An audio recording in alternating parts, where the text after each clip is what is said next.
Delayed reward nədir və bizə necə xidmət edir?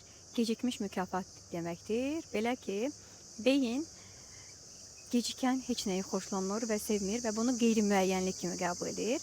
Əminəm ki, bu bir çoxlarımızın başına gəlib. Nəsə bir şey istəyirik və bilirik ki, bir ildən sonra olacaq və bir neçə aydan sonra olacaq. Həmən panika, stressə düşürük, istəmirik, tez olsun istəyirik.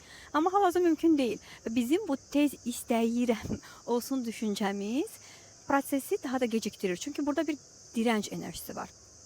Və yaradılışa güvən enerjimiz çox azdır. Bəlkə də tam özümüzü buraxsaq və hal-hazırda kontrol əlimizdə deyil bu mövzu ilə bağlı. Bilirik ki, məsəl üçün bir yerə müraciət eləmirsən və viza almalısan, bir ildən sonra həll olunacaq və bu vizanı hal-hazırda bir ildən tez həll eləmən qeyri-mümkündür. Bəlkə də ola bilər yaradılışın ilahi axışında ən gözəl şəkildə bir yol açılacaq. Amma sənin bu beyin neyronların və düşüncələrindəki dirənc enerjisi nə vaxt olacaq, niyə alınmadı, niyə hər kəsdə alınır, məndə alınmır düşüncəsi ilə prosesi gecikdirmiş olursan. Burada isə etməli olduğumuz sadəcə güvənməyi öyrənməkdir. Yaradılışa, ilahi axışa və sadəcə bütün prosesi eləmişiksə və bilirik ki, bir ildən sonra alacaqsa, orada nə vaxt alınacaq, niyə alınmır, niyə gecə alındığını düşünüb öz günümüzü hədər etmək yerinə bu bir il müddətində olduğun məkandan, olduğun situasiyadan necə zövq ala bilərsən, onu öz xeyrinə necə dəyişə bilərsən, həyatına nələr əlavə edə bilərsən, bununla bağlı işləyib dəyişim dönüşüm eləsən, bəlkə də 1 ilə yox, 2 aya, 3 aya, 6 aya daha tez müddətdə həll olunacaq.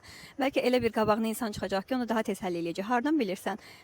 Burada sadəcə yanaşma tərzini dəyişməlisən situasiya ilə bağlı və davamlı şəkildə əgər daha rahat keçirmək istəyirsənsə bu prosesi, bu nüansı aylıq qrup dərslərimə qoşul, ayda ən azından bir dəfə fərdi seansa qoşul ki, enerjin balanslı olsun, sakitlik olsun, nəfəsinə fokus olasan, özünə fokus olasan, əlində var olanlara fokus olasan, onların qədrini biləsən, hal-hazır ki, olduğun həmin müddətdən zövq alasan. Bəlkə də sən onu əldə edəcəksən və o istədiyinin bir neçə müddətdən sonra onun da zövqünü yaşamayacaqsan. Burada əslində daxili köklərə enib, niyə mən oradan zövq ala bilmirəm, niyə mən əldə etdiklərim bir müddətdən sonra mənim üçün adiləşir, bunu üzərində işləməkdir. Burada isə əsas kök səbəbdə yaradana minnətdarlıq və şükür enerjisi dayanır. Bu qədər sadə.